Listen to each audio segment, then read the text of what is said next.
this book, mentioning the languages from which these various words have been taken and their original meaning in these languages.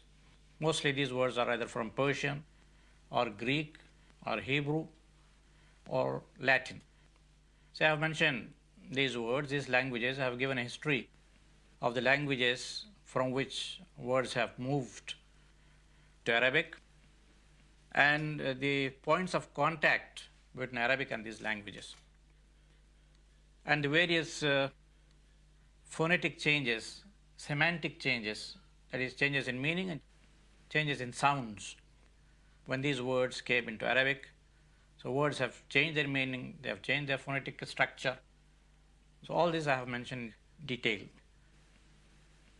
Later on, when I finished editing this book, I found there are some other words of foreign origin in Arabic which have not been included in Jawaliqi's book, either because he did not know them or he did not think them important to be included in his book. And there are also other words which came into Arabic after his age.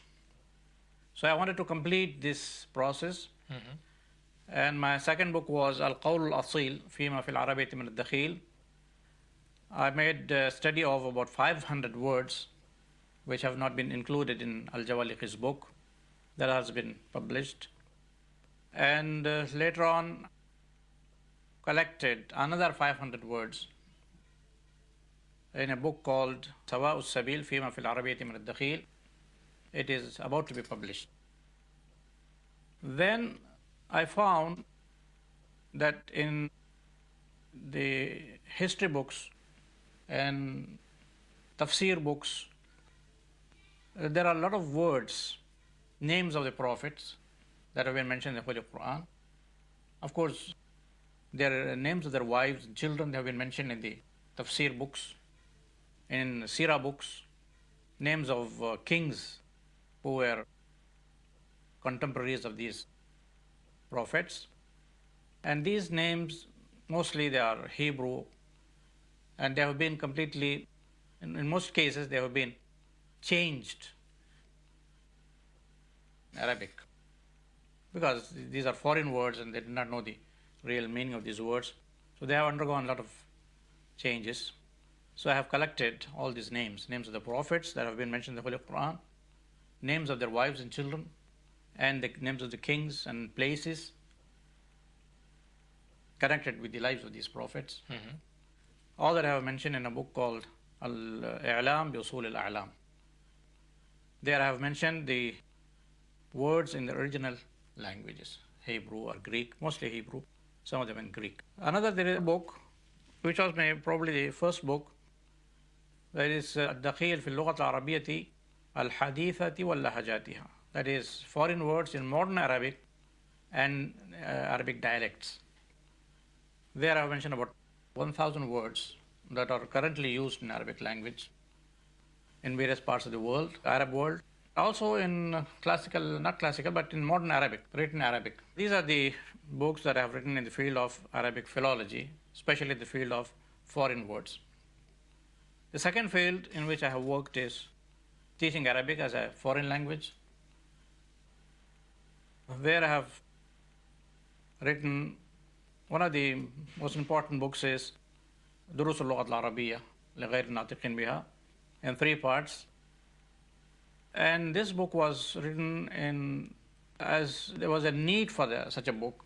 When I was teaching Arabic in the Islamic University of Medina, there was no book that can cater to the needs of the students who came from different parts of the world, spoke different languages. So I began preparing the lessons, and later on the Islamic University of Medina published this book. Later on, I wrote a teacher's guide for each of these 3 parts for the guidance of the teachers who want to teach this book. And of late, I have prepared key in English for the first and second parts. Third part is under preparation. Inshallah, shortly it will be out.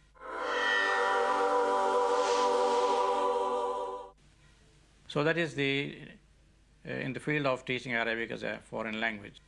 I've also written in Tamil, the language of Tamil Nadu, a book for teaching the Arabic alphabet through Tamil. Here I have used novel method of teaching Arabic alphabet. That is, the linguistic elements between two languages fall under three categories, whether they are sounds or grammatical patterns. There are three categories. One is totally identical. For example, in English, if we take English and Arabic, K, L, M, N, for example, B, all these are identical. The second category is similar, not identical, but similar.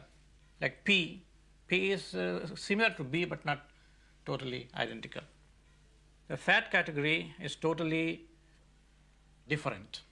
Like Qaf in Arabic, Ghain in Arabic, they are totally different, they are not found in other languages. So I have arranged the letters in this sequence. First, I give the identical sounds, then similar sounds, then finally the totally different sounds. That makes the student learning of the sounds, Arabic sounds, very easy. He starts with things already known to him, and then he goes to the things which are similar, and then finally very few sounds which are different, completely, totally different.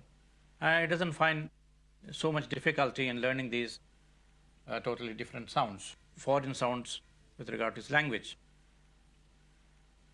Another very important thing is, usually when we teach Arabic letters, the letters are taught by their names, alif, ba, ta, tha, jim, ha, kha, and all that.